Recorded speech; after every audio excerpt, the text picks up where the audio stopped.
কিন্তু উদ্দেশ্য ছিল এইটা যে আজকের প্রেস কনফারেন্স করে উনি মিথ্যে কথা জাহির করবেন, কেউ যাতে কাউন্টার করতে না পারেন ডকুমেন্টে দেখিয়ে, তাই এই তথ্য দেওয়া হয়নি। যদি সৎসাহস থাকে তাহলে আমার এই অ্যাপ্লিকেশনের ভিত্তিতে উনি কালকে এই তথ্য আমাকে পরিবেশন করুক, আমরা দেখিয়ে দেবো আপনি কী দিয়েছেন। আপনি বলছেন নবান্ন থেকে যে রিপোর্ট কার্ড পেশ করেছে সেটা মিথ্যা, সম্পূর্ণ মিথ্যা। আর যদি সত্যি যেটা বলার ক্ষমতা থাকে তাহলে আমরা তো তথ্য জানাই তো দিয়েছি, তো অ্যাপ্লিকেশান দিয়েছি, তো সেই অ্যাপ্লিকেশান অ্যাপিল করা হয়েছে কমিশনে, সেকেন্ড অ্যাপিল করা হয়েছে, আপনারা সেই তথ্য দিতে নাকচ করেছেন, আপনারা দিতে চাননি, অস্বীকার করেছেন। কি কারণ ছিল? লুকাচ্ছেন কেন? ভয়টা কিসের? আপনি তো নিজেই প্রেস কনফারেন্স করছেন, আপনি তো যে বলতে চাইছেন, আমরা তো জানতে চাইছি, তো দিন না, লিখিত দিন না, পলিটিক্যাল স্টেটমেন্ট করবেন না, দপ্তর থেকে লিখিত দিন যে এইটা হচ্ছে সঠিক তথ্য। মিথ্যে কথা বলে বাংলার মানুষকে অনেক ভাওতাবাজি করেছেন, দয়া করে আর করবেন না। কতটা মিথ্যেবাদী, দুঃখিত এই শব্দটা ব্যবহার করলাম আমি নিজে যেহেতু ওর সঙ্গে যুক্ত, আমি জানি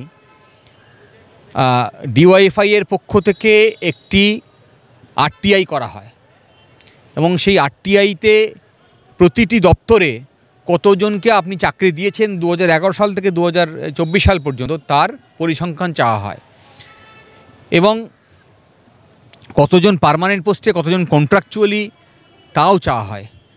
প্রথম আরটিআইতে কিছু জবাব দিলেন এবং তাতে বোঝা যায় যে বৃহৎ অংশের সব আপনার পোস্ট খালি রেখে দেওয়া আছে, কোনো রিক্রুটমেন্ট হয়নি। কিছু জায়গায় কিছু কন্ট্রাকচুয়াল নিয়োগ হয়েছে। আর এবারের যে অ্যাপ্লিকেশান, সেই অ্যাপ্লিকেশানে up to commission, information commission উত্তর দিচ্ছেন যে এত ইনফরমেশান আপনার প্রোভাইড করতে পারবো না।